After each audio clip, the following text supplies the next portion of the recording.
music can mean only one thing. It's time for a very special episode of the Underpowered Hour. It's the Summer Breakdown.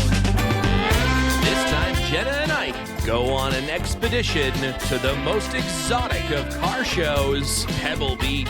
Two folks, one extremely vintage Land Rover, and a journey from Oregon all the way down to Northern California. And now, let's hear about the adventure. All right, well, it's that time of year again when someone from the Underpowered Hour team gets into a shitty old Land Rover and takes it farther than one really should.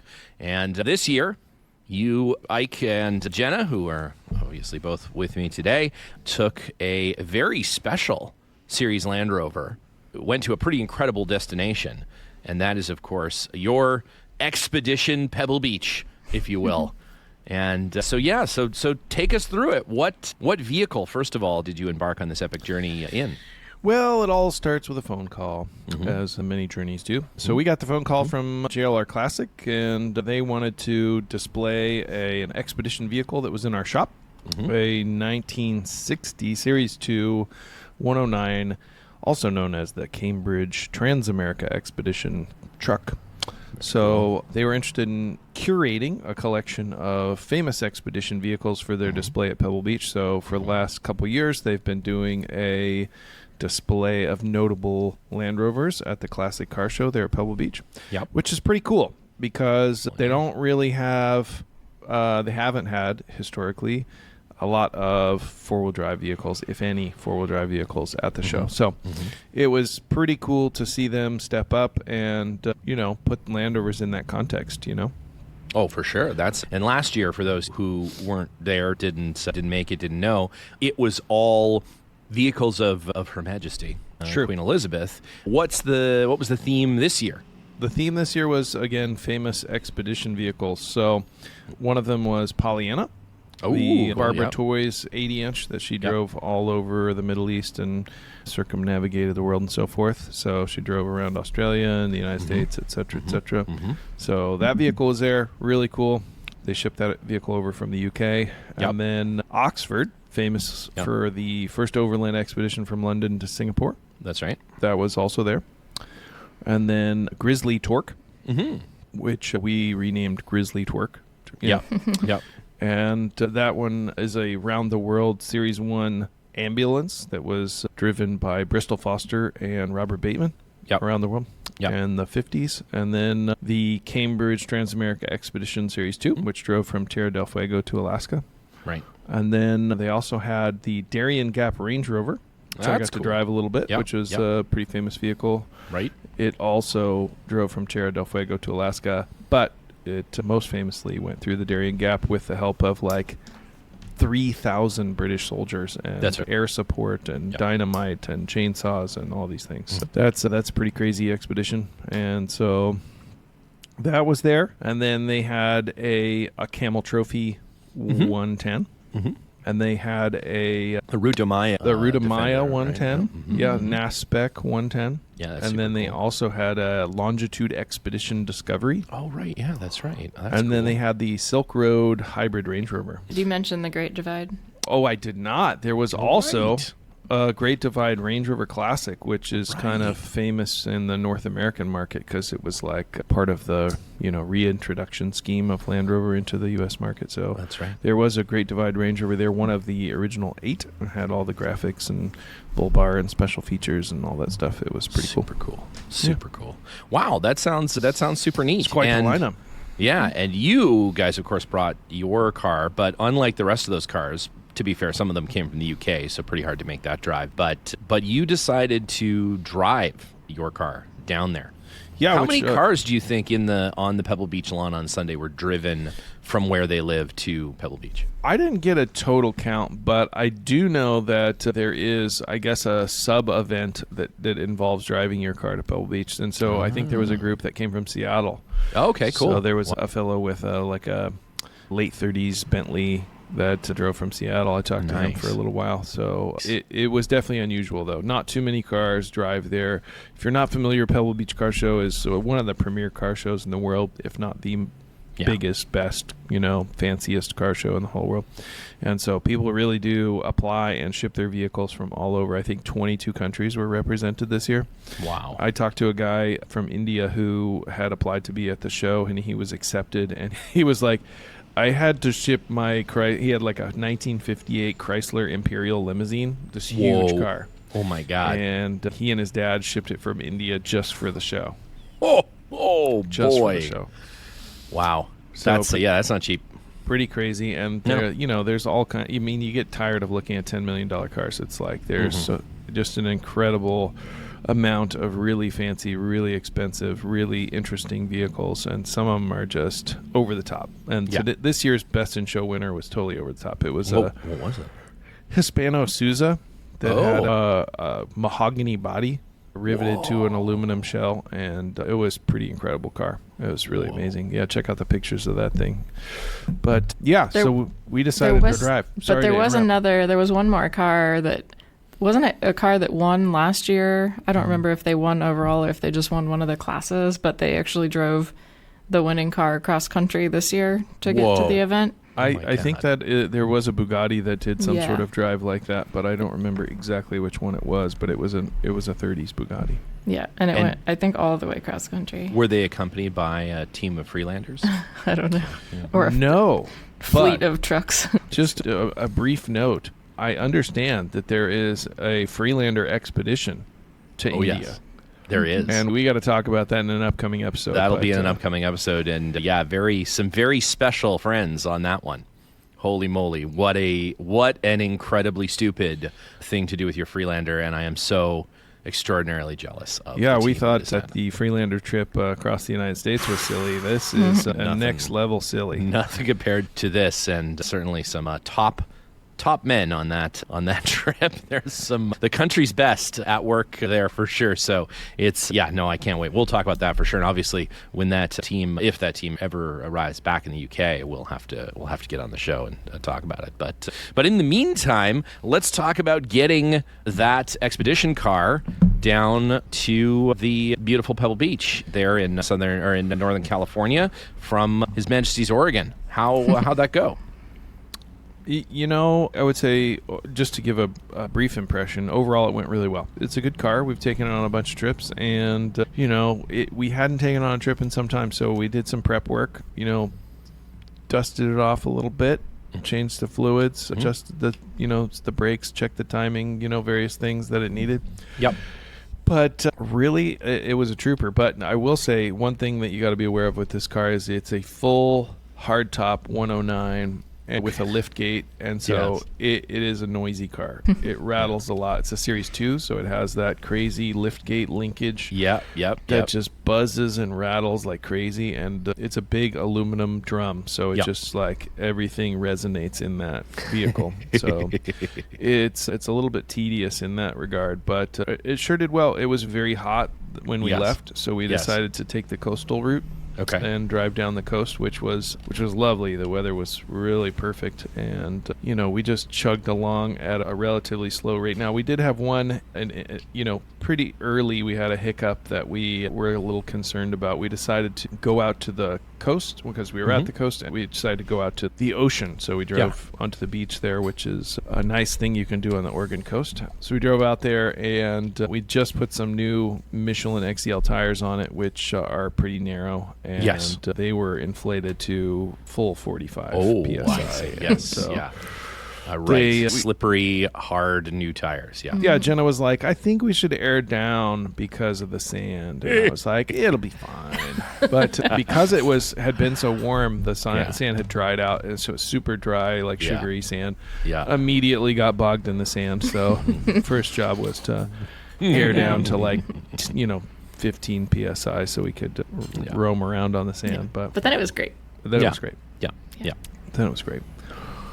So, and we got out to the beach proper, and it was quite foggy, and we were taking some photos and stuff, and Jenna had a sponsor call, so we were like sitting there for, I don't know, maybe 30 minutes or something with the lights on, taking some cool foggy pictures and stuff, and went to restart it, and it didn't want to start. So we're like... stuck, Like, stuck in the sand below the tide line, and the Only an ground's hour from home already, too. Like, Yeah, right. So- It's going 10 great minutes so before. far. Yeah. going great. Ran the battery down, so that was awesome. Yeah. Turns out it was a loose belt that had been squealing okay. intermittently, so I- it wasn't charging properly. You but, were, okay. minor fix, but that was not maybe the best way to To start the. begin the long journey. So one of my fears, one of my like reoccurring nightmares leading up to this would be we had some problem that prevented the car from getting to the reaching the show or Right. being in the show after Right. they do a lot of promotional materials for Yes. this, so they make like displays and plinths, and they had a world map that kind of outlined all of the places these vehicles had traveled with little pictures of the cars and descriptions of their journeys, and this thing's like the backdrop for their hospitality area. So Yeah. it's like 20 feet long and like 10 feet high, and it's huge. So they've made all these promotional things and press releases and all this stuff. So I'm like fearing that I'm going to screw this up. Because Which is, I mean, like, that makes sense. If anybody would, it's, yeah. But and my other fear was that we would get to the tour, Yeah. and we would be, that's a big part of the event. Sure, This it's tour where they the take all drive, the classic cars down the coast and drive them along. So all the big fancy cars are driving. So I was like, oh man, I'm gonna get this old Land Rover down there, and we're gonna drive. We would be driving along, and something will happen to it. It'll like stall on one of these hills or something, and then there'll be a line of like billionaires in their $1 million cars, and they're all honking at me, and Yes, like I'm holding up the show. And so this was a reoccurring nightmare. So a few times I woke up in a cold sweat. But it was fine, But what should happen on the way down there? We're stopped looking at an overlook, like just checking the fluids and having a little snack and stuff. Beautiful place on the Northern California coast. And who should drive by and stop but our good friend, Linus Tremaine. Makes sense. Tremaine, he was worried about us driving down the coast. So he brought his pickup truck and a smattering of tools and spare parts just to make sure that we weren't having any issues. So What a guy. What a guy. I think he just wanted some free snacks. But. Yeah, he's just looking for snacks. But he was lonely without you. And this is the longest time you've ever been apart. He was not fully prepared for it. He also has a particular fondness for that truck. He does really loves love that truck. Yeah. That's He true. does That really is, like it's that. sort So of, it's his it's- baby. He just wanted that's to make right. sure it got there. that okay. you guys weren't messing with it too much. Yeah. No, that makes sense. And it is. I mean, having been in and around it, it is a pretty remarkable vehicle. It's in pretty exceptional condition, very original condition still. And It's pretty unusual. Most of those cars that went on those trips got totally destroyed. Sure. Or have been restored, not always with all their original components. So this one is kind of unique in that it survived in a relatively good post-expedition state. Yeah, no, But it looks great. And A good post-expedition state, but with interesting moments of history evident on the car, right? Like that you can still see and trace. Like the seats, the front seats are interesting because the middle one has actually got a little bracket behind it to push it out at an angle so that the middle passenger is like, you're not like twisting your back to try to get your feet over into the one side footwell. Like it naturally kind of shifts your body position in that direction for that long trip, right? And then that rear quarter of the tub panel that was replaced at one point on the trip with steel, like it's really interesting car. It's got it's definitely evidence of use for sure. Some bumps and bruises, but still got a ton of character. Very cool car. So now with Linus did Linus actually come all the way down to Pebble Beach, or He did. So my God. he was planning to come down for a couple events that are in and around Car Week. Because if you don't know, Pebble Beach is like the centerpiece of a much larger series of events that comprise Car Week. So there's vintage racing. If I'm not mistaken, Linus is banned from all golf courses nationwide. Correct? I think that's possibly true. Yeah. I think that's possibly true. Okay. No, right. Yeah. Yeah, they're not a litter box. Like those sand traps are Right. not That's not what they're for. human litter boxes. That's right. Yeah. Exactly. Yeah. Yeah. So, yeah, teach us that. He was planning to come down for the Lincoln swap meet. Apparently, the basement of his house in Palo Alto is just full to the ceiling with the old Lincoln parts. So they have this once-a-year Lincoln swap meet where the oldest people in the automobile enthusiast movement come out and stand in a field and complain about each other's spare parts. That's right. And that sounds like something that Linus simply couldn't miss. Oh, he was super stoked on it. So he was planning to go to that, and we just were able to also have him come to some of the events in and around Pebble Beach, which was cool. So, yeah, we also talked to our friend Dylan, who I don't know if you remember from a previous breakdown, was the Australian man that crawled out of the ocean when we were parked having lunch a couple of years ago and was like, oh, nice 107 wagon, mate, and we were all very surprised that not only would someone know what that was, but that he had crawled out of the ocean, seemingly having swum from Australia. Which, I believe was the case, So he was, happy to hear from us and invited us over to stay at his house, but we found out later that he was not there. He was like, oh, yeah, come stay at my house, but I'm actually not even there. Not even there, yeah. So that was... of him, Yeah, great guy. Great guy. We like. Sounds like the plot to that new Weapons film. I haven't heard about that. But, it's a horror movie? If you haven't gone to see Weapons yet, New Line Cinemas, Warner Brothers company, brings you Weapons, which is the second film from the director of the Barbarians film. And super fun. Was it Barbarians or Barbarian? Yeah, Barbarian. Okay. Yeah, was his because previous the film. Barbarians, plural, is, I believe, a sword and sorcery film / time travel film starring two bodybuilding twins from the 80s. That's right. You're absolutely right. Yeah, you're absolutely right. Yeah. So you're thinking of the one that is like a horror movie. I'm thinking of a horror movie. That's right. Barbarian. Yeah, the Airbnb one. Yes, and this is in that same vein. Very good. Very good. So if you haven't seen it yet, I encourage you to go out and give it a watch. Great I will stuff. look forward to seeing that film. Great stuff. No conflict of interest at all there. No, certainly. But that movie's going to put Cooper through college. So nice. Yep. I'm glad to hear that. So, Jenna, what was your impression of the coastal journey?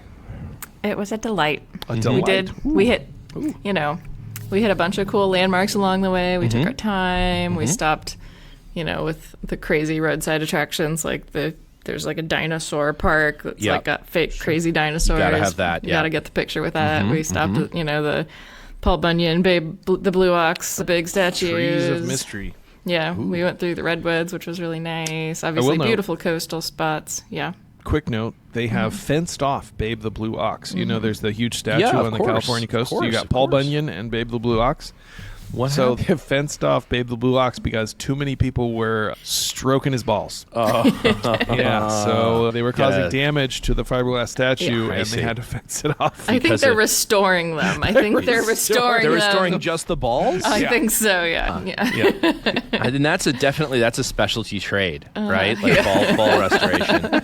That's a specialty trade. And coincidentally, also why Linus was on his way down. I hadn't thought about that. You're probably right. He was checking on his handiwork. If anybody was to be a specialty ball restorer, I feel like that's something that Linus could really get behind. Well, that's cool. And for those who haven't been there to see that, it is like one of these weird like California road trips of like the Americana 1960s. You got to kind of go and do, right? There was, as they were building the highway system, like all kinds of these dumb things popped up all over the place. And there's several along Highway 1. There's like the house tree. It's like a house made out of a tree. And then there's the drive-through tree and the trees of mystery and the what makes the trees of mystery a mystery exactly? No one knows. No one knows because it's a mystery. All right, that makes sense.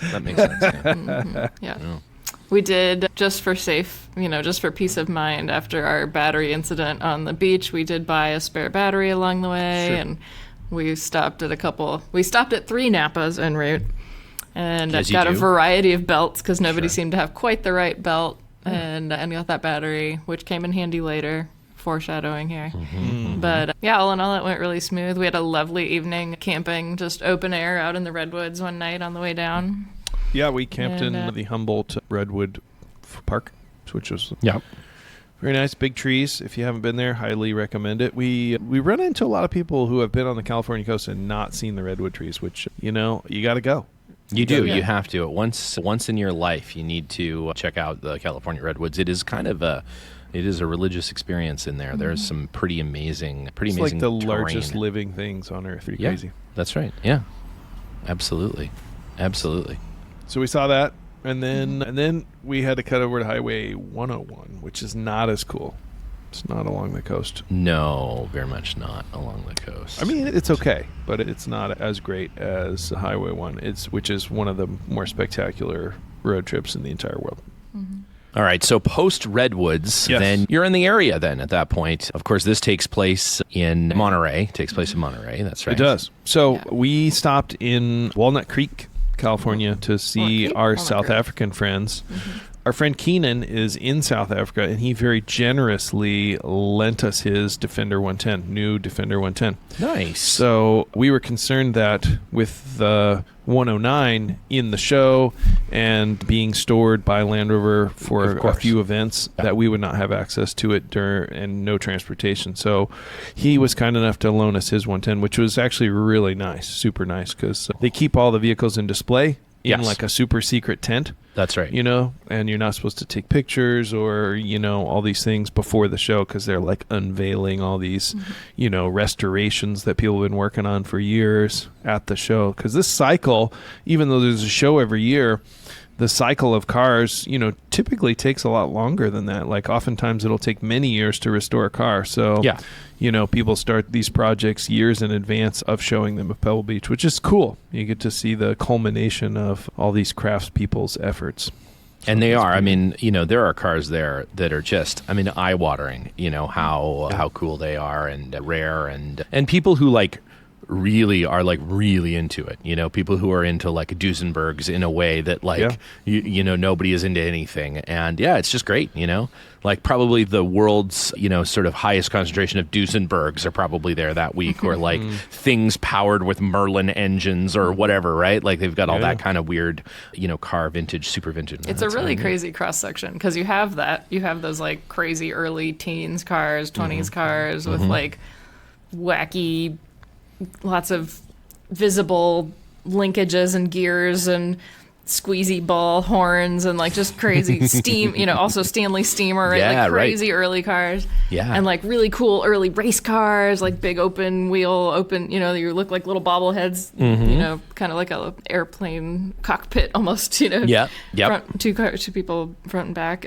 But then on the far other end of the spectrum, there's also crazy amounts of insane supercars rolling around town and in the show, and it's such a bizarre cross section of activities, all the different little parties and VIP events going around town with all the manufacturers and just this really bizarre cross section of enthusiasts. Yeah, you're right. It's called Car Week, and it really encompasses the automotive experience. Every facet is sort of explored by one event or one group of people. There's the races at Laguna Seca that are going this entire time. And those races cover, everything from the earliest automobiles up until basically F1 and Indy cars. That's right, yeah.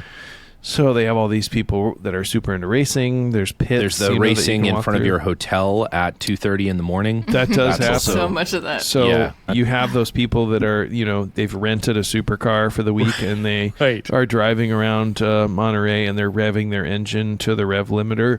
Right. And then there's a constellation of Instagram bros and TikTok bros that are, sort of orbiting those cars, taking photographs of them. So as the car's driving down the street, there's 10 of these TikTok bros that are just orbiting the car, egging the guy on to rev the engine or race it or do burnouts or whatever. So that part is not my favorite part, but it is occasionally good people watching. And then there's, of course, also a constellation on top of that of Monterey police who are handing out tickets. Oh, it's a lot of they're that. at the intersections. They're nah. Yeah. It's a great, they call it Black Sunday, I think, in the Monterey Police Department, as that's where their ticket writing gets them into that's where they go positive for the year. They start making a significant amount of money. There's a whole like sub economy that revolves around this event every year. So you've got the police are definitely meeting all their quotas for tickets, and you've also got the rollback truck drivers who they just work one day a year basically. Right. Yes. Yes. Yeah. They're like hobbyist tow truck drivers. Yes. Yeah. Totally. They just have that thing for one day a year. If you just rented a rollback and drove down there. Make a lot of money. Yeah, a lot of supercar towing, a lot of vintage automobile towing, a lot of, just everything. Yeah, they were right? interspersed on the tour. They're like, every 20 cars, there's a flatbed in the tour, in the parade, basically. Yes, you got to have that. You got to have especially on the uphills. Cars on the uphills. There was one poor guy in a Jaguar, like a vintage Jaguar, and he died on one of the narrow uphill section. Oh. The car kept going, but he was... Yeah, no, he died, it was bad. I felt bad for him because he was living my nightmare. He had all these like $1 million cars behind him, and people were impatient. And in front. They literally stopped traffic from the front. Both so the directions. Parade, everyone's just parked staring at him from the front. And then everyone's backed up behind him in the back. It was bad. Yeah. Oh, you're that guy. Bad. Yeah, nobody wants to be that guy. That is tough. I've been, thankfully it was one of my cars, but not me in that car. If I'd ask a friend to drive it for me, and it broke down in a Peterson parade from the Peterson Museum to downtown Beverly Hills. And not only did I have to stop the 80-inch to get out and run back like 10 cars, but his broke down as well, and he had a bit of a nervous breakdown. So it was so hot that it was just a whole thing. Anyways, yeah. That is a nightmare. It's not fun when you're the person who is screwing over the rest of these fancy car people. On the other hand, it's not like you're supposed to be going fast on this drive anyways. And really, because we were just parked waiting for the traffic to be opened again, we got to hop out of our cars and take pictures. And, I don't think anybody was really that upset. No, most people were super chill. It's just paranoid, because one guy with an Ascot definitely pissed off though. Oh yeah, well, like we were talking about, this is again the culmination of like years worth of work in certain circumstances. So people have spent a ton of money shipping their cars around the world, a ton of money restoring the cars, a ton of effort, just all this effort to be there, and then for you to like louse it up is definitely not ideal. Preferable. But fortunately, none of that happened, and all the vehicles did really well. So we went on the tour. We got to the like area where they do the staging for the tour. Yeah, that's one of the coolest parts of the week. This is really interesting because many of the cars that are shown in the Pebble Beach Car Show are on the tour, so you get to see all these super awesome cars, and it doesn't cost anything. So the public comes out. Not only do they like come to the staging area and see all the cars, get ready to do this drive, but also they're spread out all the way along the, 30-mile tour route, and they're all like cheering. They've got signs. It's like a big deal, There's a ton of people that are out there to see all these cars, and they spend the whole day. They've got a picnic lunch. They've got their umbrella. They've got their friends. They've got cameras. They've got signs. It's pretty cool. It is. It's really fun. It's pretty neat. So, and how long does the tour take itself? Like from the time you leave the staging area to the time you're, I assume, back there? I mean, you're going pretty slow. Yeah. So I'm going to say, it's a 35-mile one way and 70-mile round trip. So I'm going to say it takes a couple hours because you're just going about 35 miles an hour. And it takes a long time to just get out of the Pebble Beach area. That first, the first mile is like real slow. And the staging takes a couple hours too. They get everybody set up at like 7, and then they don't leave until 9:30. I think. Sure.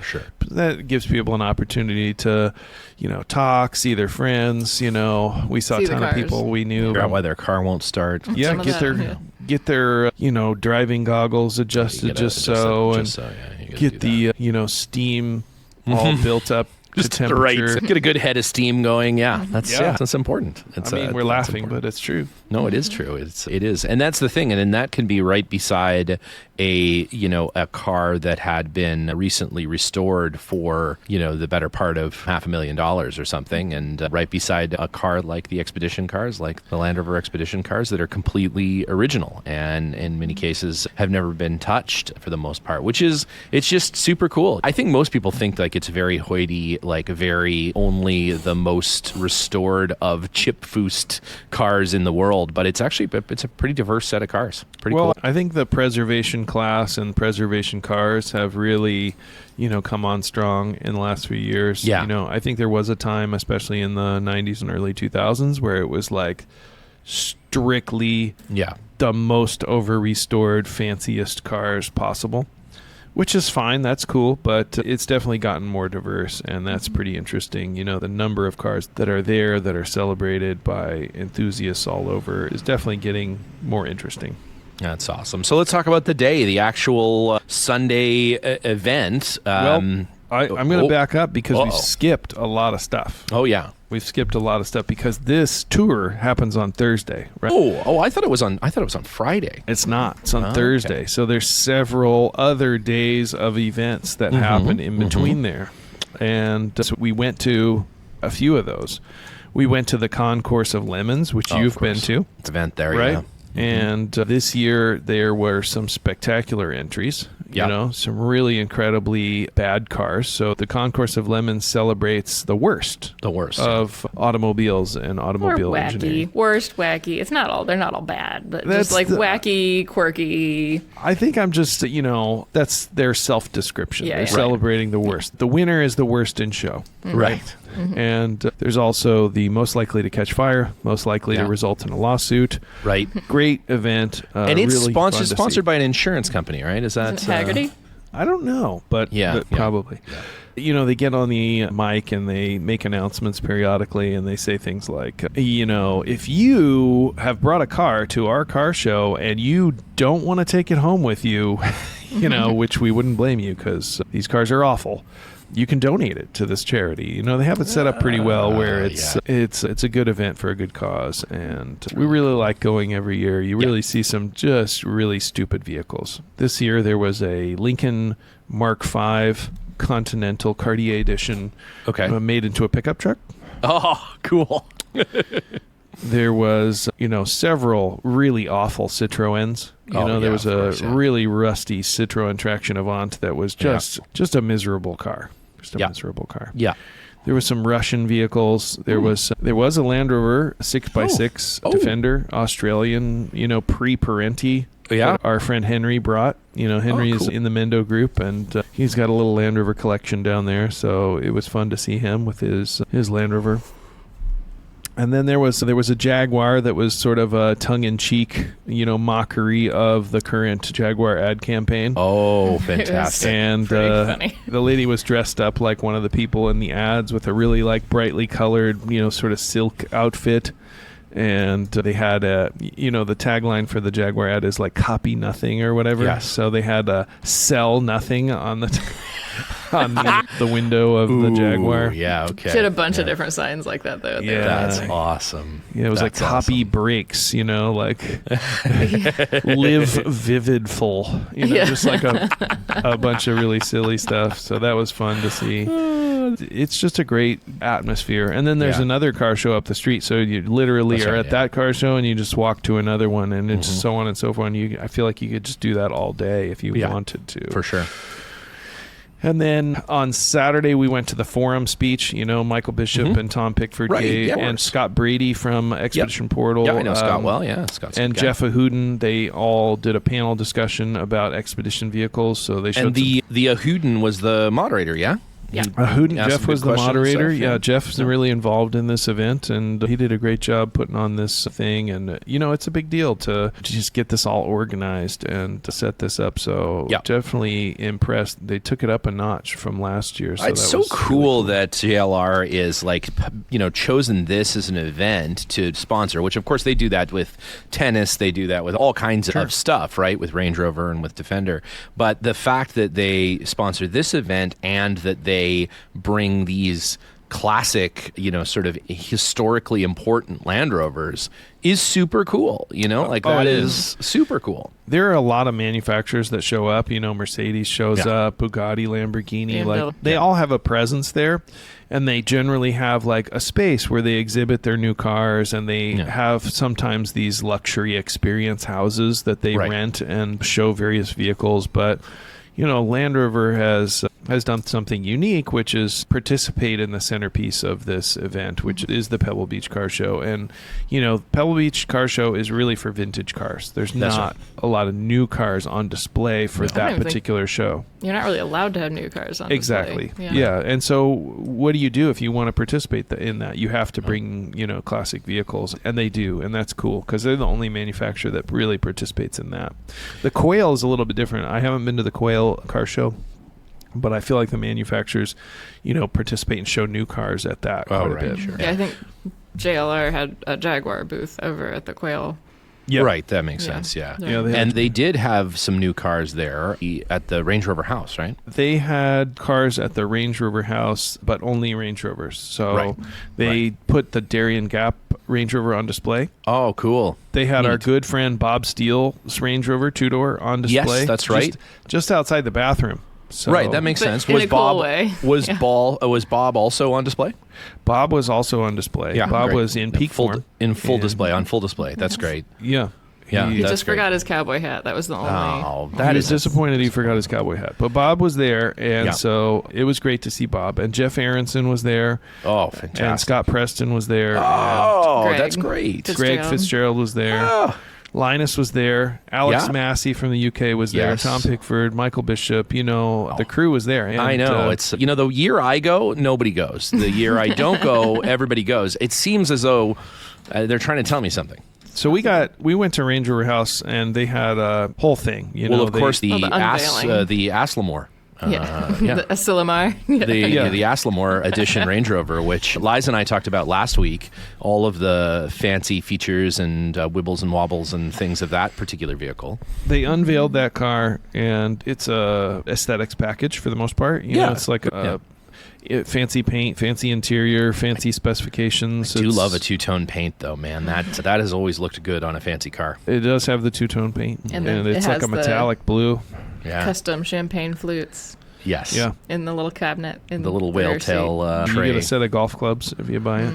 Yeah. I do like that. That's always been a fixture of the Monterey Car Week edition. Is that it comes with golf clubs? Everything comes with golf clubs down there. Yeah. Yeah. That's just how you do it. If you go into a Target Yeah. and buy like a hoodie, comes Yeah, with they golf give you a clubs. set of golf clubs. Yeah. Or just one golf club. You Just have to- one golf. Each purchase you get one until you Yeah, get a just set. one. You got to Set, collect yeah. the set, kind of like a Happy Meal. Oh, that's nice. Yeah. In fact, at McDonald's, Yeah. when you get a Happy, they hand the club through the Yeah, it window just at like you. sticks yeah. out of the box. Yeah, it's fine. So the Range Rover House was kind of your typical luxury manufacturer experience in that, they have a chef there making snacks just Yep. right there in the kitchen of the house. And, they actually had a display, which was kind of interesting, but not too many people were paying attention to, that they had created. And it was all about like the brake calipers. And they had all these 3D models of the brake calipers in different sizes.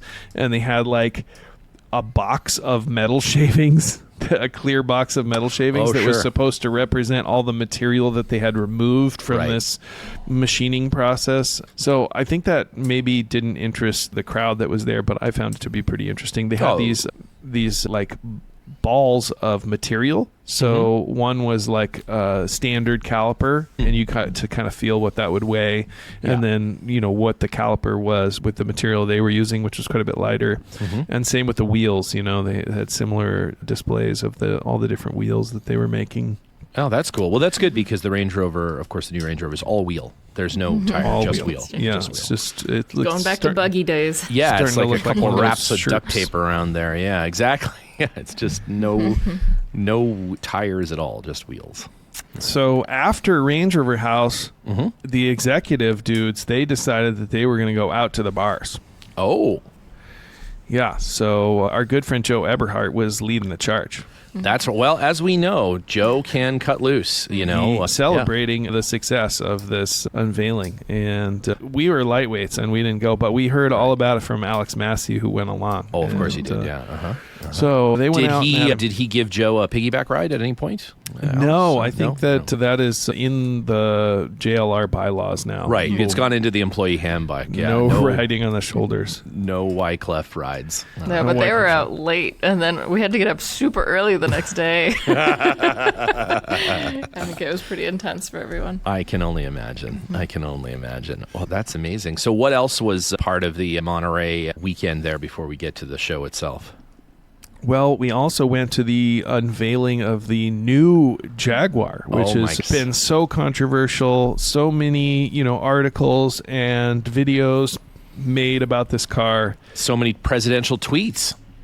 Yeah, to the point where there's presidential tweets. Can you think of another automobile where the president of the United States has talked about the car, a new car? I can't think of one. I don't think nothing. I mean, nothing off the top of my head. No, it's crazy. So, this Jaguar it's insane. It is equal parts Batmobile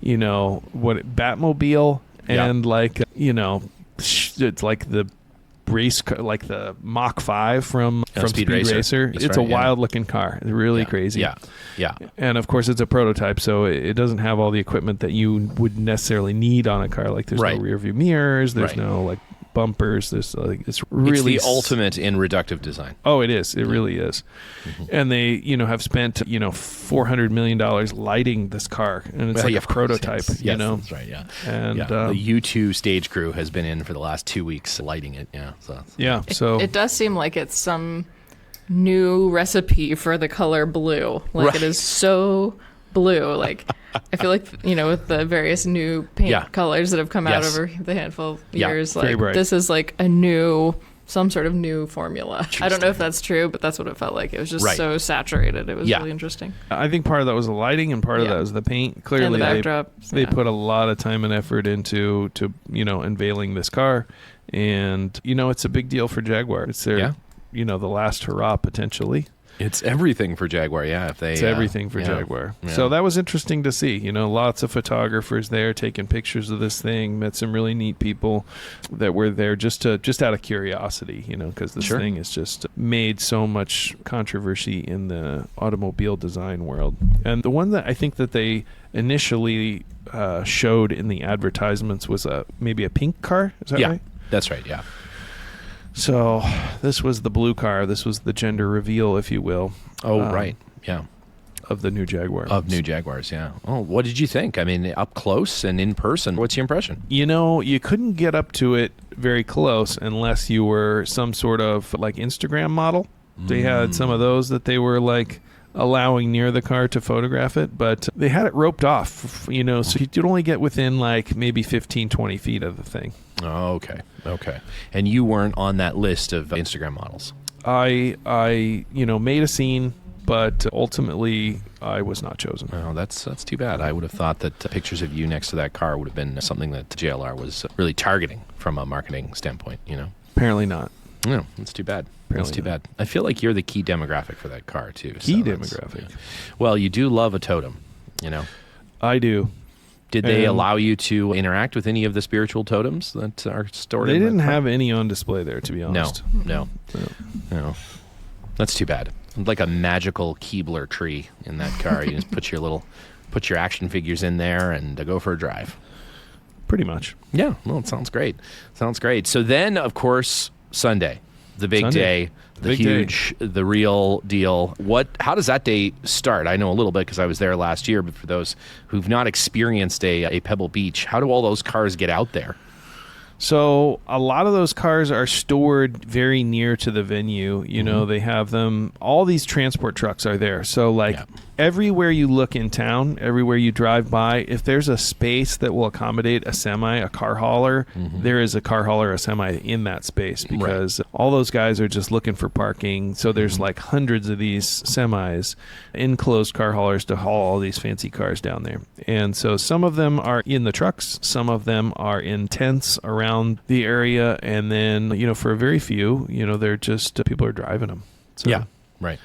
But I would say mostly people have basically accommodations for their car. Sure. And they have, in many cases, a personal mechanic and a detailer on staff that are managing the vehicle throughout the whole process. So keeping it looking its best, making sure that it doesn't have any issues.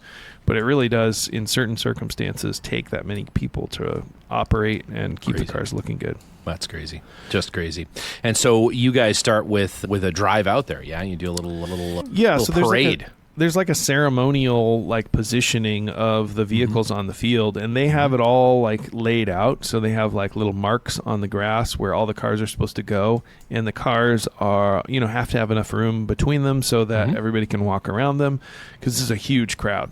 There's a huge crowd of people. Even though it's very costly to get in, there's a lot of folks that want to see these cars. And so they space them out pretty generously so that you can, walk around every vehicle. And positioning 250 cars precisely on the lawn, it takes a while.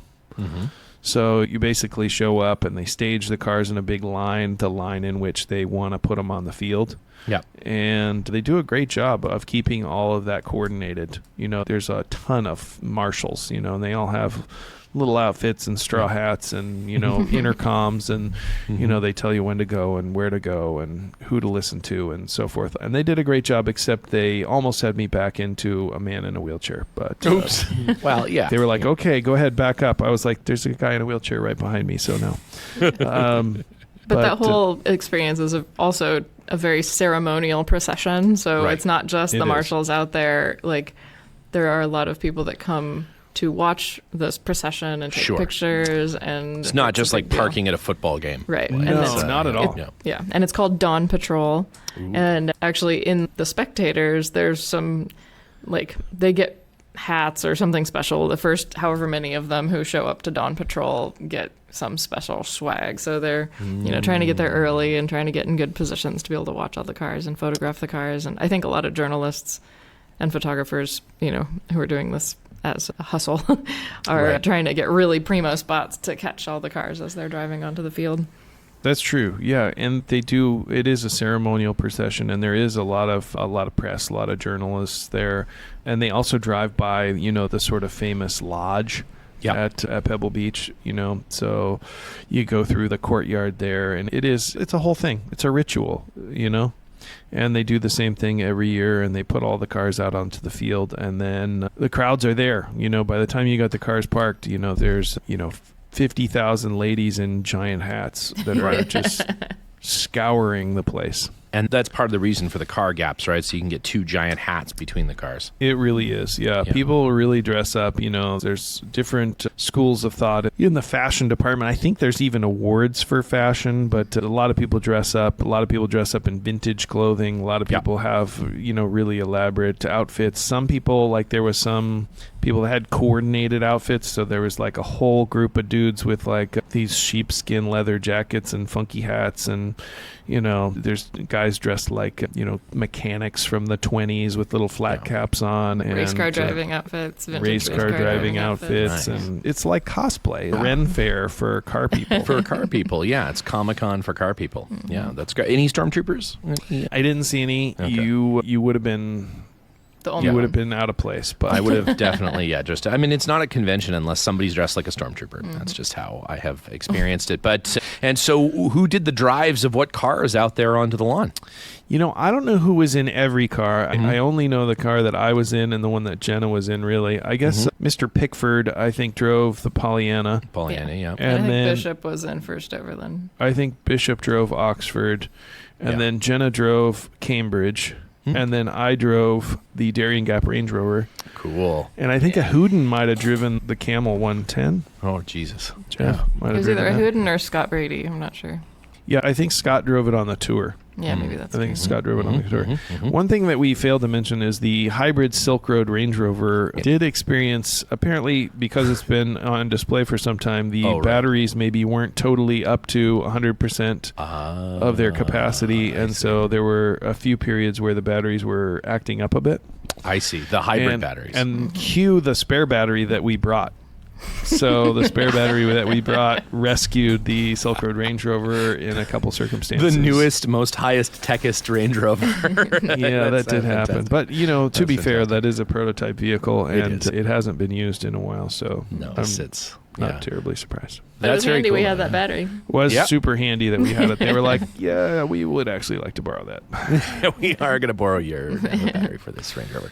Well, that's very cool. And what was the reception from the crowd? They were into it? So many people came, and I do want to mention before this, Travis and Simon, who are kind of in charge of the JLR vehicles and putting them out there and keeping them in good order and making sure everything's running smoothly. Those guys did a great job. And every time we got into the cars, they were ready to go. So I just want to give a shout out to them. But the crowd reception was really positive. You know, there was a lot of people that came up to us and was like, oh, we're so happy to see these cars. One guy drove all the way from Fresno. Whoa. Bought a $600 ticket to the show.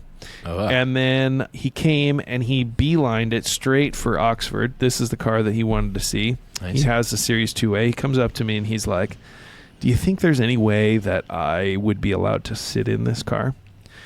And I was like, I think we could probably arrange something. So we, kind of moved some people out of the way and got him sitting in the car. And he was just like really overwhelmed. He really was excited to be there. He was so sad that he missed it the last time the car was in the United States. And it's not like it's going to, be coming here all the time. So that's right. Seeing it in person is kind of a big deal. So sure. He was so excited, and he brought his copy of First Overland. And he said to me, do you think I can have the car sign the vehicle? Or sign my book. And I was like, I'm not sure what you mean, but what are you thinking? And he says, well, I kind of want to smear some grease from the undercarriage, like inside the front cover. And I was like, I guess? Yeah, I mean, I don't think that can hurt anything. So he gets under the car and he really ooches under there. Really ooches under the car. Under the transmission cross member. And finds a greasy spot and he smears his book. And he comes out and he's just like literally crying. He's just like so overwhelmed. He's so happy. So that was cool to see. He was really excited, really enthusiastic about the vehicle, its history, the trip. That was really a special thing for him. So I got that really on video. We'll put that in the release of this episode. So yeah, that's people are really emotional about that vehicle. That's a really important Land Rover. And the book too is just, I think it's such a great read and so much fun. And obviously subsequently now there's been recently so much press and stuff around it and the BBC stuff and things that it's bringing to be around that car. So that was really great. We had people come up. There was a lady with a really elaborate Land Rover tattoo on her forearm. We were speculating, wondering if she was the only lady with a Land Rover tattoo. That's especially a big 109 tattoo on your arm. That was pretty cool to see. Yep. And we met lots of people from all around the world who were really excited about the Land Rovers.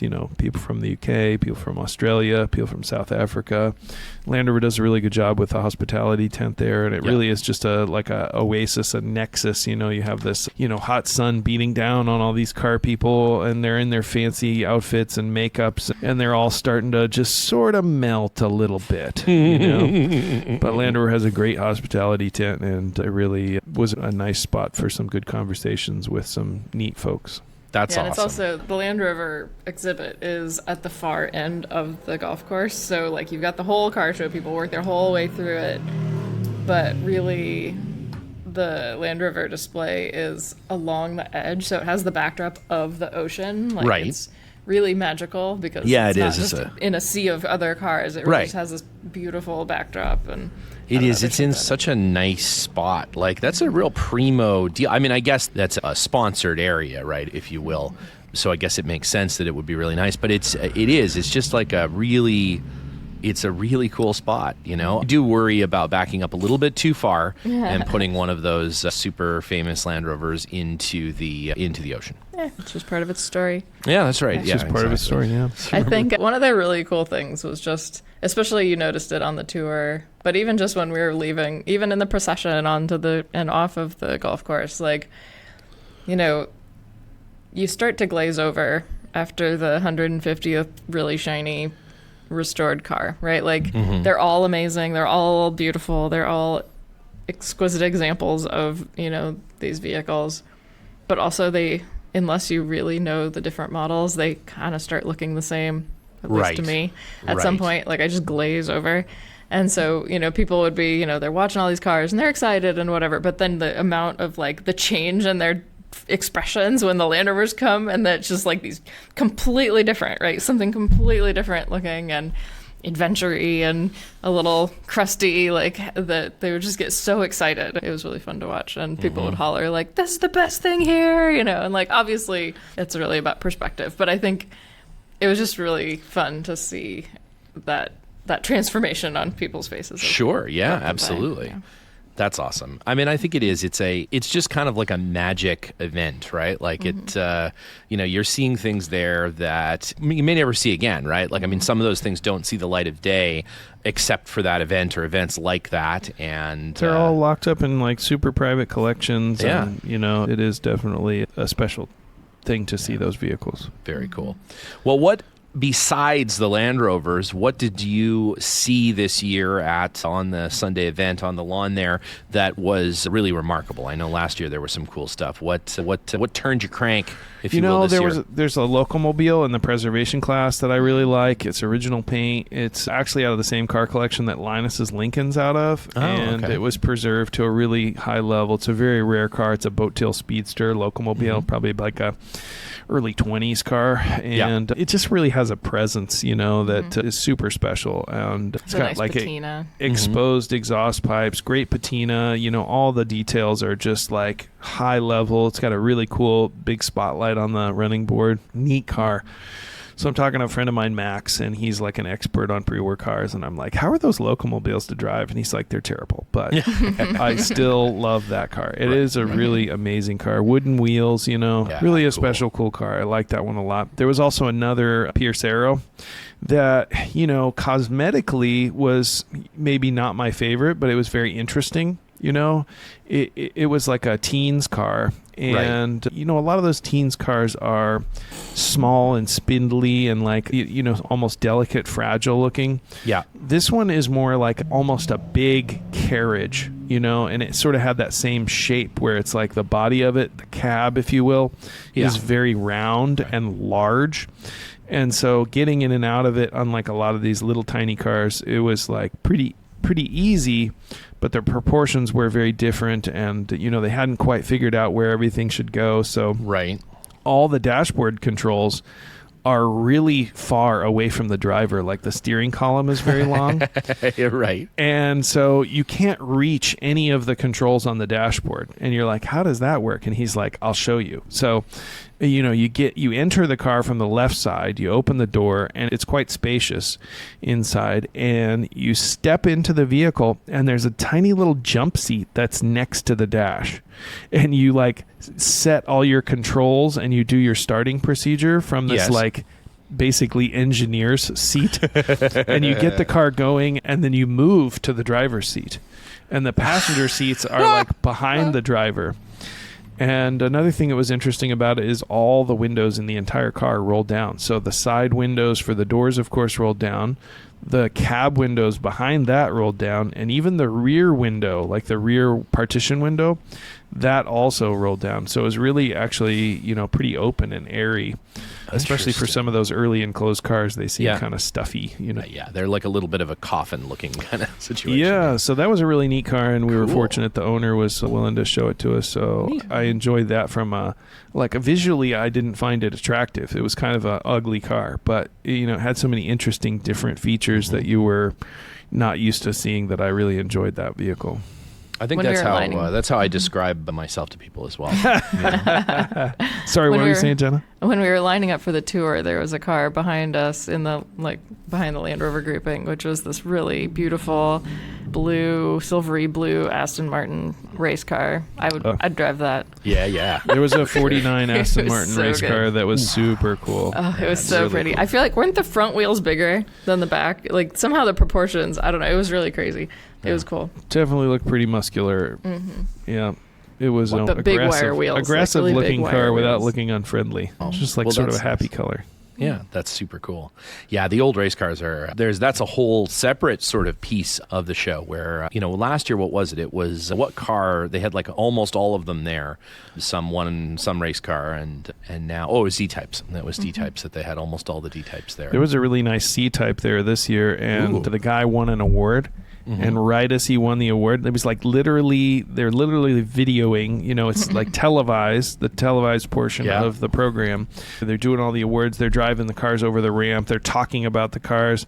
So they're like, and the winner, in the preservation class, second place or, whatever. And right then the car stalled. And then the guy's like helpless because he can't start the car, and he's waving people, the like stewards, to come help him push it. and push start it.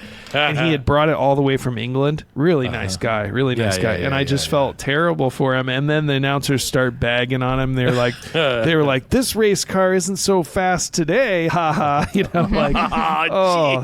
Just like all that effort to just like, I just felt terrible for him. But he was a good sport about it. And it was a really cool car, that C-Type Jaguar. I really did like that. Nice color, beautiful car.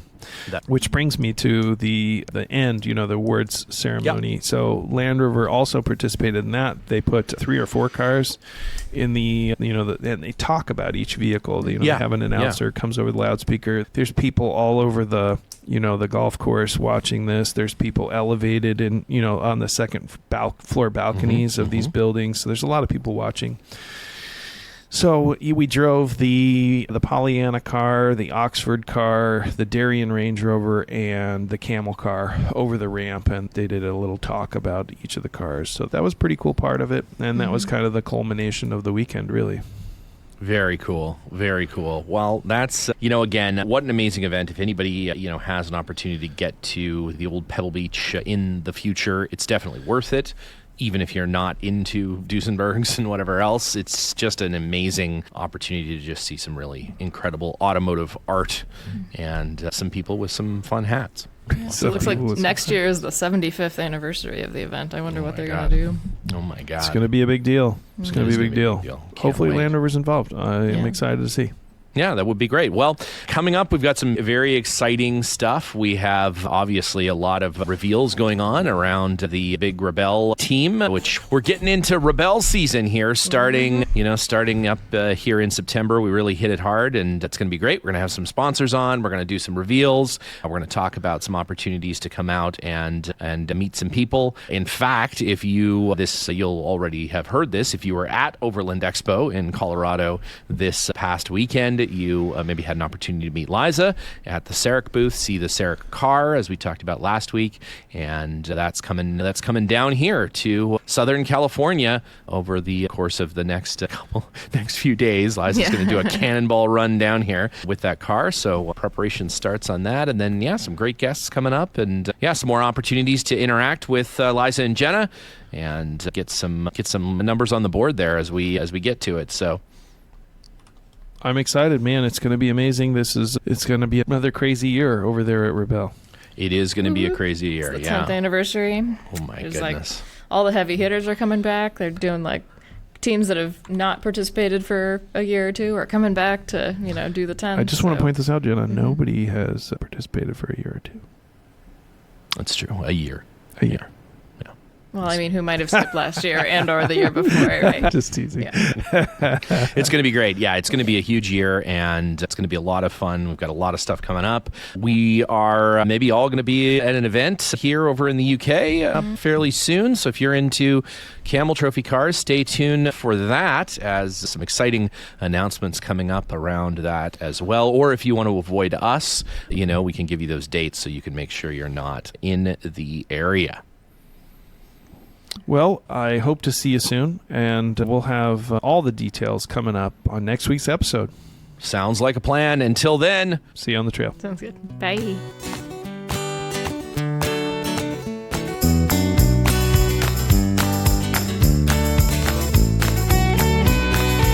The Underpowered Hour is produced by Liza Barris, Ike Goss, and me, Steve Barris. Pavel Svardov composed and performed our theme music. Consider supporting the show on Patreon, and if you already do, thank you. Your support makes the show possible. For even more, check out our Instagram or Facebook.